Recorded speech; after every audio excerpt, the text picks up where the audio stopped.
Hey, it's Bill. Welcome to the Pennsylvania Rock Show, episode number 827. Um, Normally, this is where I tell you about the music that I just played, but this happens to be a pre recorded episode, so I'm going to let you guys know that ahead of time. On the radio side, you will hear what's being played, but here on the video side, it's not ready. With me tonight are the members of Shiva Skydriver.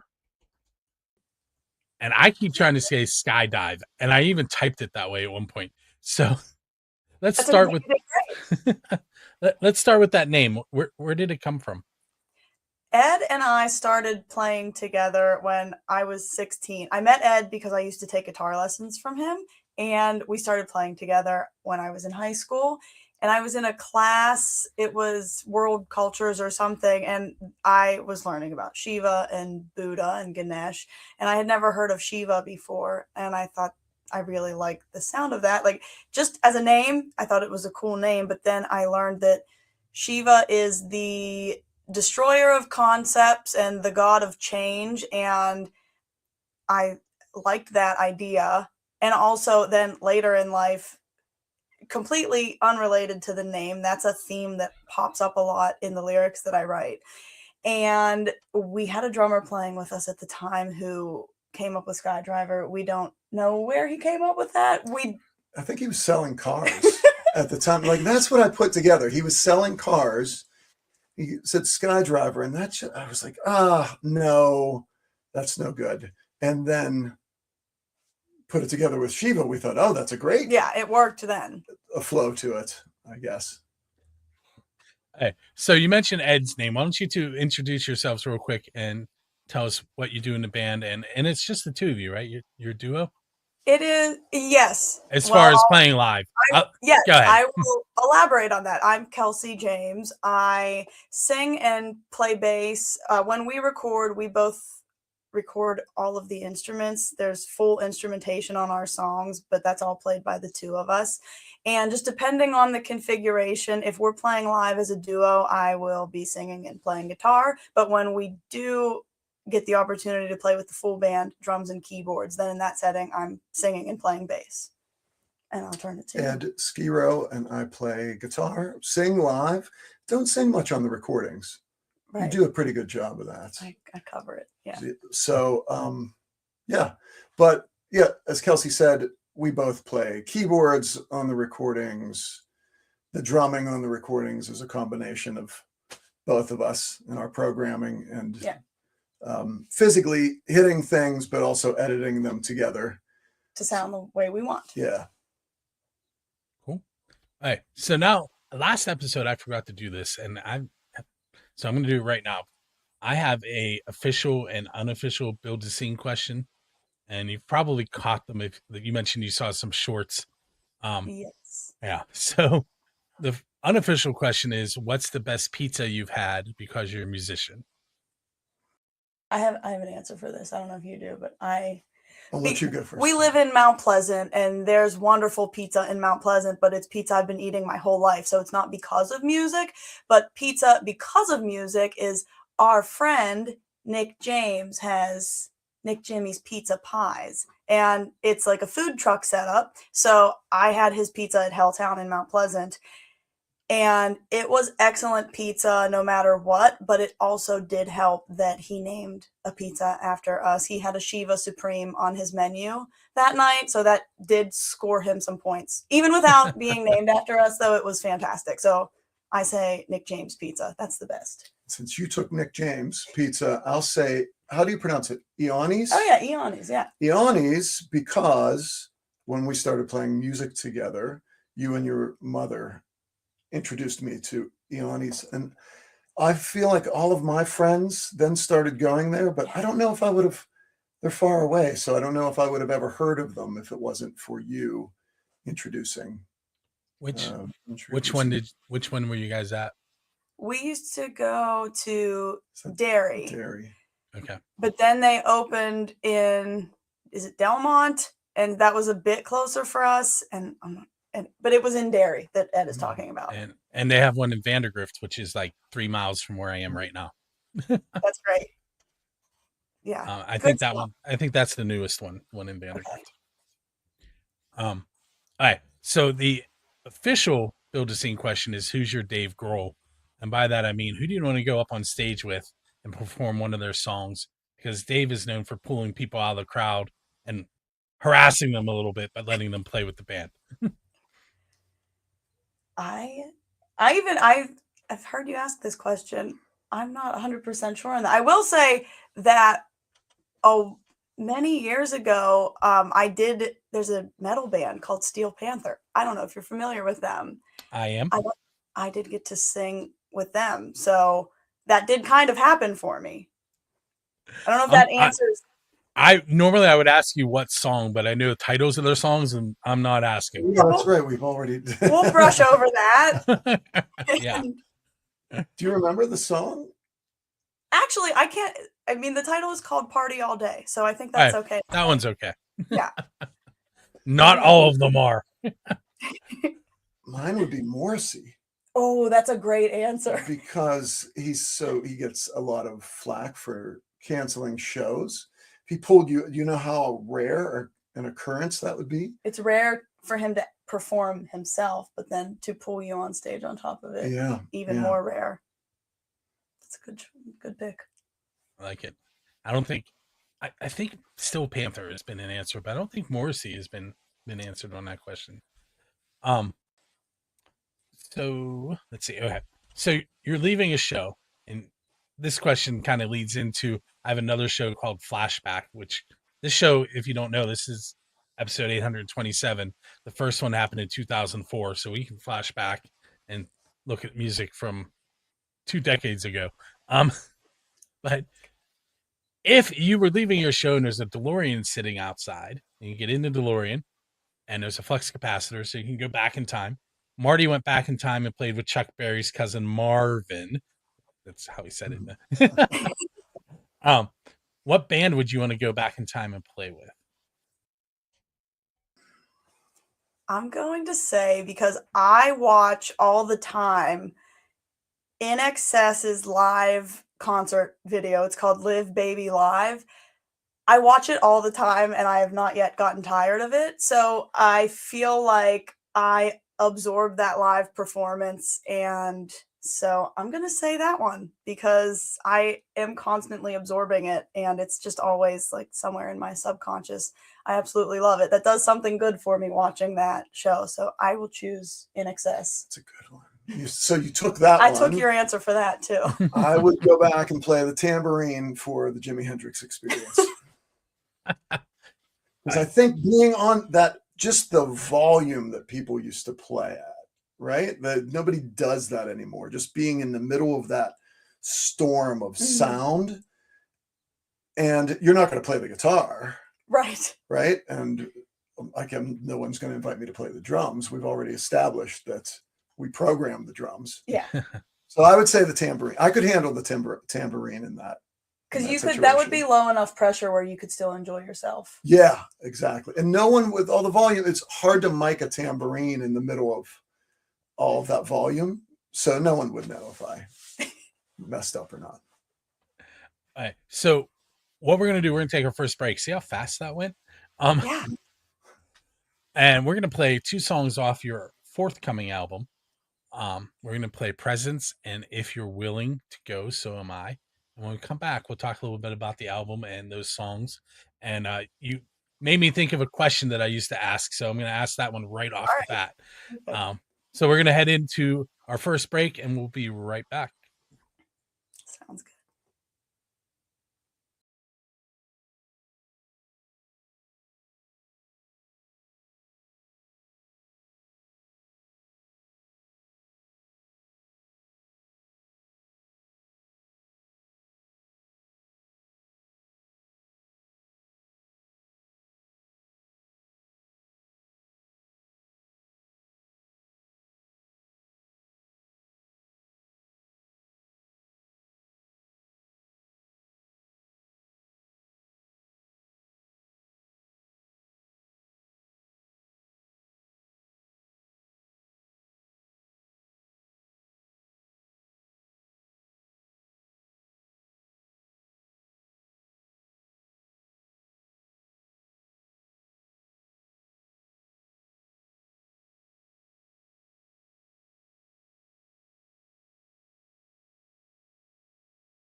Hey, it's Bill again. We are headed into segment number 2 of the Pennsylvania Rock Show, episode number 827. Before I do that, you'll notice I have this mono equipment sitting here on the screen, and I'm going to move my mic, and you'll probably lose my voice for a moment, but it's also mono. And the reason I'm doing that is they sponsor this show through its thing that they do called Pod Anywhere. And this past weekend, I ran to Millville and did some interviews on the streets of Millville during Millville Music Festival. And you're going to get to hear that in the next episode, which I also use some wireless lav mics that Mono has. That's these right here. But with that said, we're going to head back to have a conversation with Shiva Skydriver. And we're going to start off with that question that you clicked in my brain. Years ago, I was at an in-service, and it was a social studies in-service. And one of the other teachers asked me if you could go back in time to any date in history that had a relevant event that happened. Where would you go and why? And what made me think about it was my answer was I would go to Woodstock. And you mentioned Jimi Hendrix. But so you can pick any date. It doesn't even have to be musically related, but plus for you if it is. What do you think? Oh, I'm good. It's easy for me. I want you to answer first. I have to think about this. I would go to the US Festival, Memorial Day weekend, 1983. Think of the bands. Oingo Boingo, In Excess, Berlin, Missing Persons, David Bowie, The Clash, Van Halen. So many more that I'm not thinking of right now. So, and I would try to negotiate something where I could stay the whole weekend instead of just one day. But if it was just one day, then it would be the day that The Clash played. All right, that's good. As you were saying that, I was like, I might tag along with you on that. Yeah. But no, I have. My mom saw Freddie Mercury perform live. Was it 1980? 1980, yeah. So I am going to, I don't remember the date. I'm going to have to fact check on that one, but I am going to tag along with my mom to that concert where she saw Queen live with Freddie Mercury. That's a good answer. I like both of those. And I don't remember 1980. I was alive then, but I was 3. My daughters love singing Queen, so that they would like that choice too. Do anything in particular? They just love Queen in general. They sing anything and everything, but anytime Queen is on, they're singing along. A lot of local bands they like too, because they're usually one of them is sitting in the room while I'm doing this, but she's not here today. Nice. That's very cool. And I have a very musical family, but I talk about it on the show all the time, so we're not going to do that now, but I can tell you when we're off the air. All right, so we listened to your 2 songs, and I am going to bring your website up while we do this. So we listened to Presence, and if you're willing to go, so am I. If I can get you guys kind of scooch a little together, because I didn't have this screen ready. That's okay. Perfect. Because you're in a much smaller window now. Yeah, that's right. Oh, now I see. We're up there. Yes, okay. We moved. All right. So those of you that are watching the video, it's shivaskydriver.com. And if you're not watching it, you can't see it, but you can go view it. So I have the music section pulled up, and you have that new album coming out. Why don't you tell us a little bit first about the release show so that people can come check that out, and then we'll talk a little bit about the music. So on May 30th, we will be having our album release show.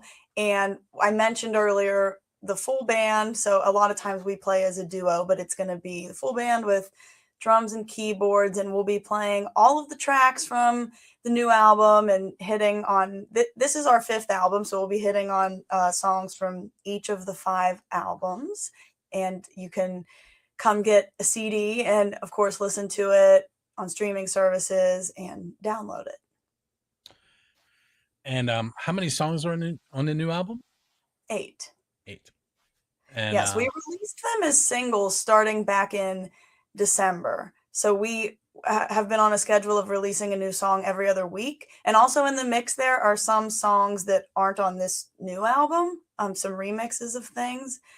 But yeah, so a lot of the songs have been floating around as singles as well. Okay. So here's what we're going to do. You can pick one of the two songs we played.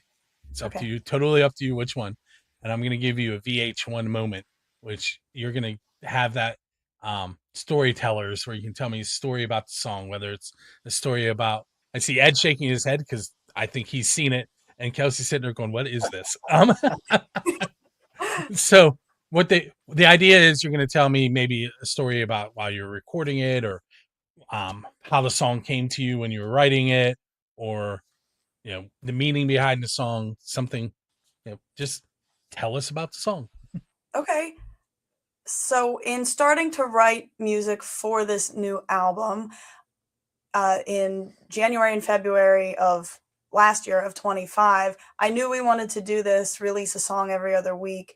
And so I did create a schedule of, I need to sit down and be creative every day, write something every day. So that could be, by the end of it, I might have a verse and a chorus and chord changes. So like a good structure of a song. Or on other days where I'm like, I'm not feeling it, I don't know what to write about, but I still made myself sit down and come up with something.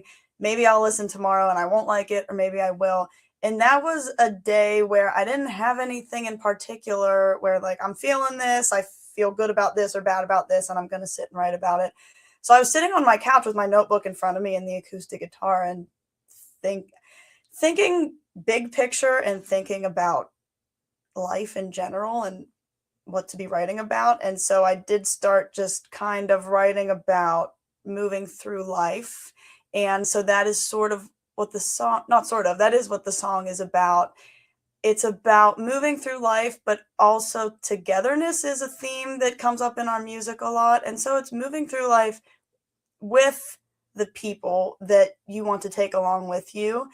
And it's about sort of how life is also imperfect. The journey may not always be smooth, but we can go on this journey together.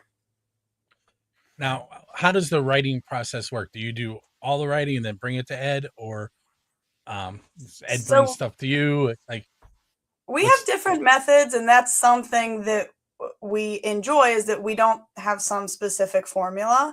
With a lot of these songs, like I said, I sat down every day with the acoustic guitar, but we have lots of things where you'll start, or you'll have a guitar part, or we'll start with a beat, and then I will fill in the blanks lyrically and melodically after that. So there are 8 songs on this album. 6 of them you sort of wrote as little 2.5-minute singer-songwriter versions, and then whenever we sit down with them, they go a lot of different directions, and we kind of like establish what the rhythm of it's going to be, what the overall feel is going to be.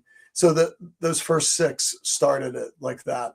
And then the last 2, one of them was a little keyboard run with a drum loop behind it that I've had forever, that I keep pulling out and saying, we should do something with this. And Kelsey's like, no, I don't.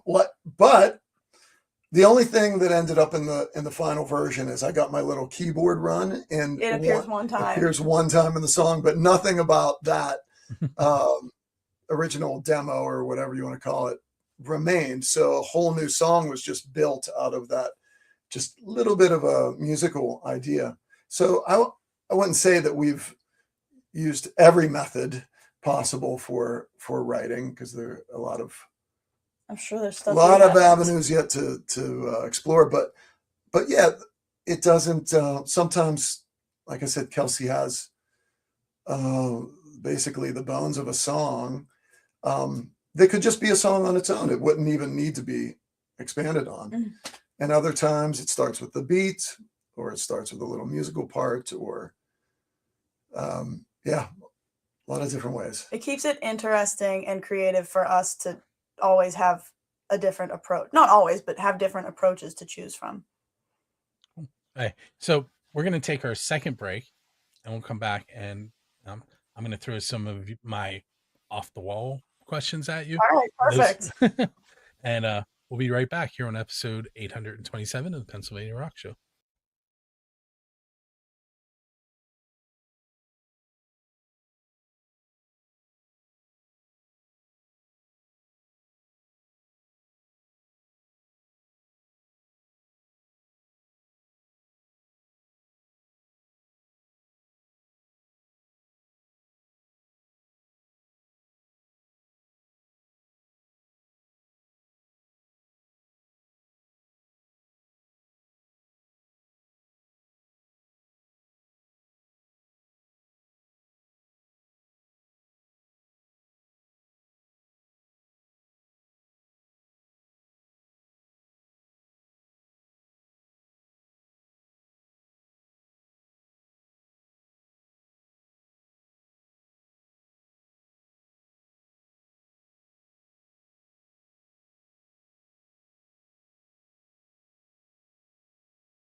Hey, we're back on the Pennsylvania Rock Show, episode 827.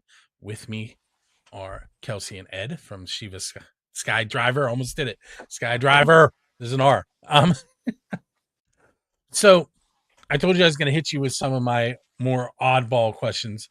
I have a couple that I use for my street interviews. I want to throw a couple of those at you too. Those are kind of real quick. The first one is, what is the best thing about the Pittsburgh and surrounding music scene? Seems like we get a lot of shows that come to Pittsburgh, right? There was a time where I feel like a lot of bands skipped Pittsburgh, but anymore, if it seems like if somebody is going on tour who I really want to see, if they're not coming to Pittsburgh now, they'll be here in 2 years or something. You know, it doesn't seem like we ever miss anybody. Yeah, you go to a lot more concerts than I do, and so like you're getting to see them in smaller, intimate club venues too, which is, I think, preferred for both of us. But yeah, you're getting to see a lot of great shows. Yeah, in those small venues. So obviously, we get all these bands because there are a lot of music lovers in Pittsburgh to support all those shows. And I feel like it's always been that way. I mean, growing up, just surrounded by music here, and the radio, everything was always so supportive of. There were bands that WDVE played that I thought, well, they're a stadium band everywhere, and maybe they weren't, but they got a lot of support in Pittsburgh. So it's always been a really a town that's appreciated music. How about you, Kelsey? And it could be the big picture like he was just talking about, or it could be something local wise too.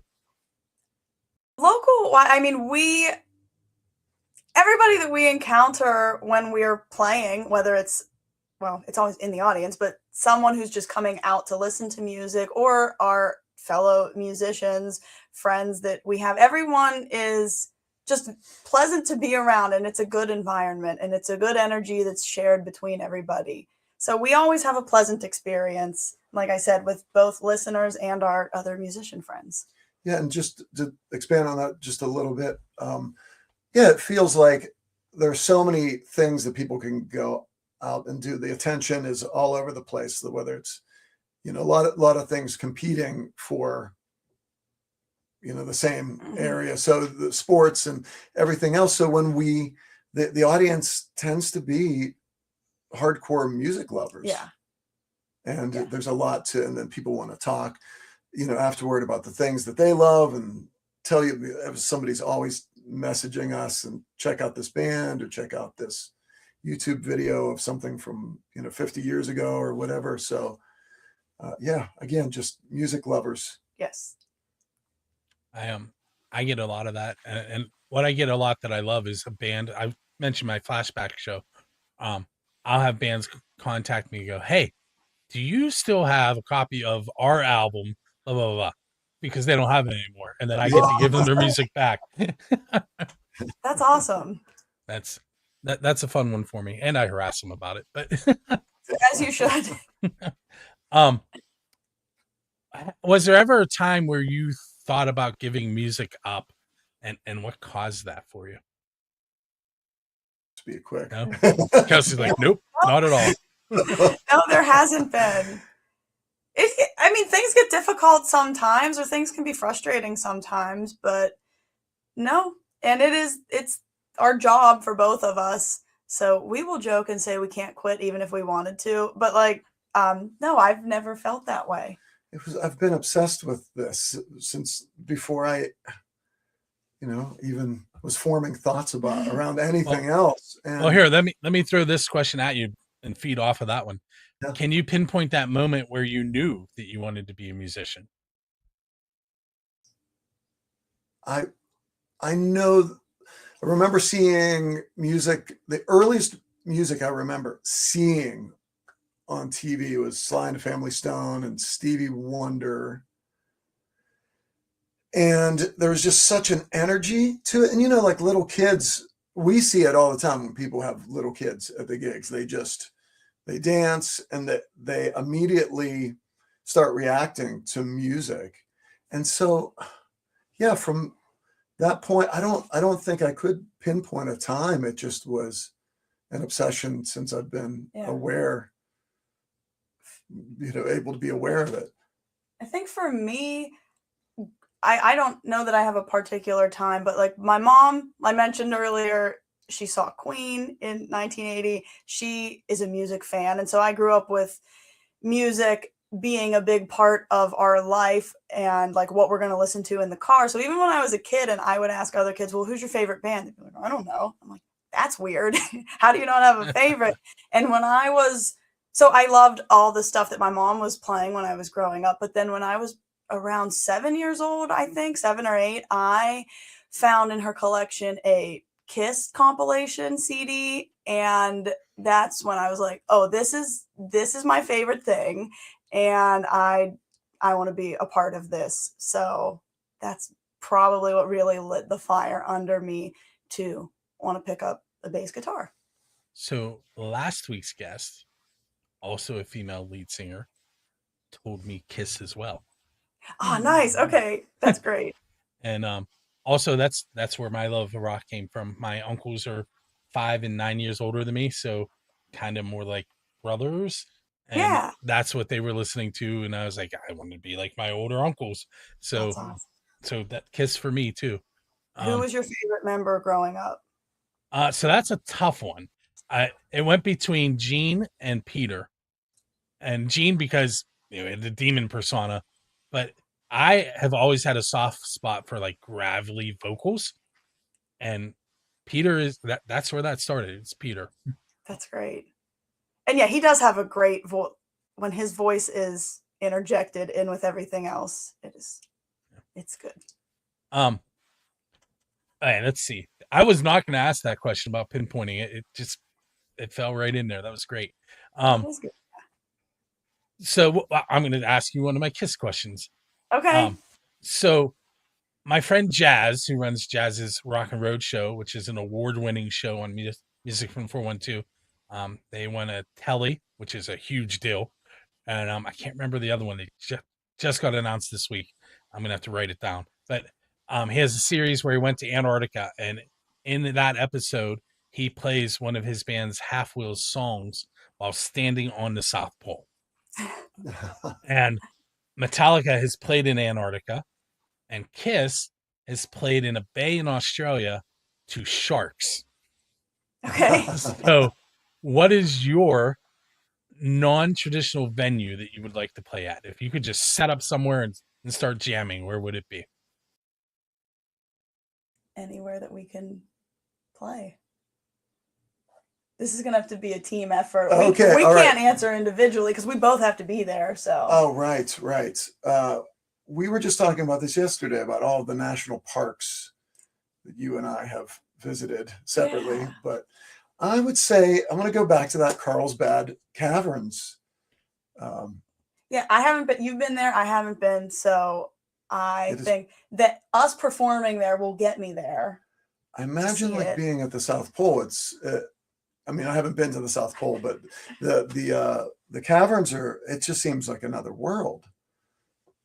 and it would make you feel like you were playing on a different planet, I think. I like that answer. And you could, with the South Pole, I don't know how they handle you and I are very sensitive. Whenever we're playing an outdoor gig, there's and a lot of complaining going on. the If it's temperature even a drops little just bit cold, yeah. How would we play at the South Pole? Yeah. Caverns, it's a little bit climate control Perfect. there. Yeah. I will tell you that he did not play the whole song because he's playing acoustic and his fingers got cold. Yeah, that sounds near impossible. If you could sit down with a musical idol, and I know it's hard to pick one, and have a conversation, who would you want to sit down with, and what question would you use to start that conversation? I Gosh. have an answer. Okay, good. I really love Flea from the Red Hot Chili Peppers, and I would ask Flea what book he's reading right now, because I know he's a big reader. He even had a book club on Instagram for a while that I read one of the books and I bought the other one, didn't get to read it yet. But I wouldn't open with a music question. I would open with a book question. Wow, this is so hard. So I don't have anything profound. I would ask Danny Elfman why he doesn't like he always trashes the song Weird Science. I would like to know the answer. And then it would be a short conversation. Because he would get mad at you and mad leave. at me and leave immediately. So I probably don't want to go with, but that's all I can think of at the moment. Okay. I met Gene Simmons, and he asked the first question, which was, I had a digital camera with me that took photos and directly wrote them to mini CDs, and he asked me how my camera worked. And okay, that's nice. I was at a book signing, and they kept trying to shoo me away, and he kept going, I'm still talking to him. Oh, that's nice then. Which was really cool. A lot of people will have stories about Gene Simmons that, are not as favorable for Correct. him. So I'm glad you had a podcast. And I had a good one. Good. One of the few, but all right, so we're actually out of time looking at my timer. I do want to thank you guys for hanging out with me tonight. Thank you so much. And you listeners and viewers, even though this is pre-recorded, you still have time to make sure you go to that show. Give us the specs on that show again. It is Saturday, May 30th at Helltown Tap Room in Mount Pleasant.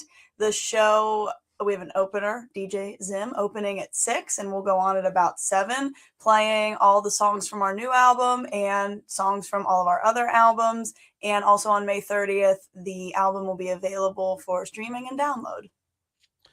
And the 2 songs I played tonight are going to be in rotation on Music from the 412 as well.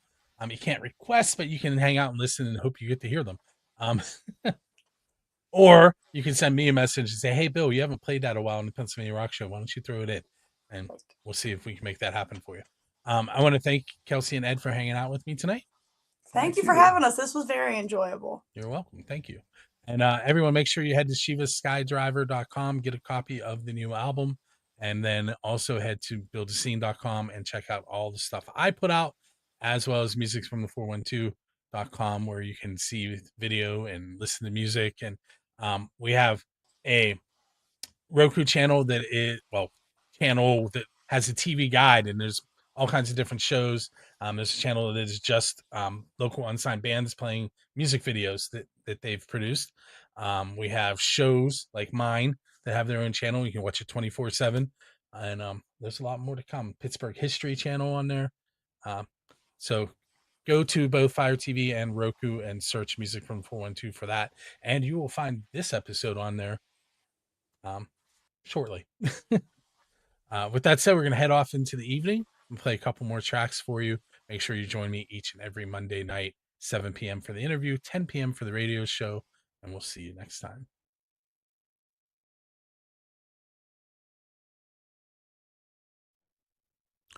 Hey, it's Bill with an update on Music from the 412's ticket contest, courtesy of Dressy Entertainment. We have the following shows that you can enter to win 2 tickets to. June 4th, Saving Abel with XDB and Patron at the Craft House. June 4th, Cold with Sierra Swan, Victoria Fire at Jurgles. June 24th, Wade Jennings with the Shiners, Honky Tonk Heroes at Jurgles. June 28th, Catch 22 with F. Yeah Dinosaurs Book Club at the Craft House.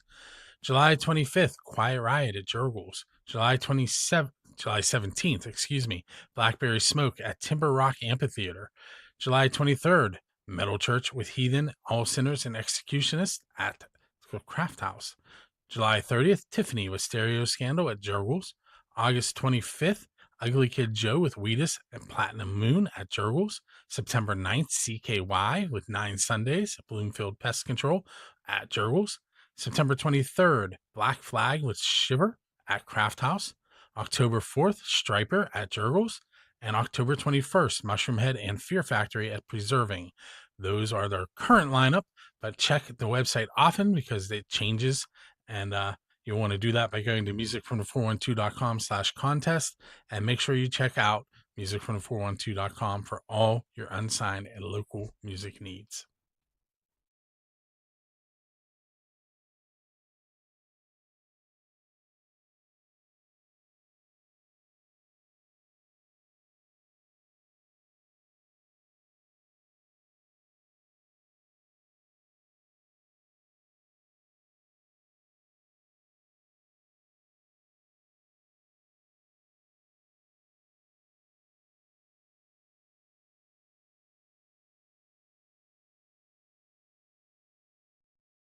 Hey, we're at that time of the show where I'm going to spin the wheel, and Drusky Entertainment is going to give away 2 tickets to one of their shows.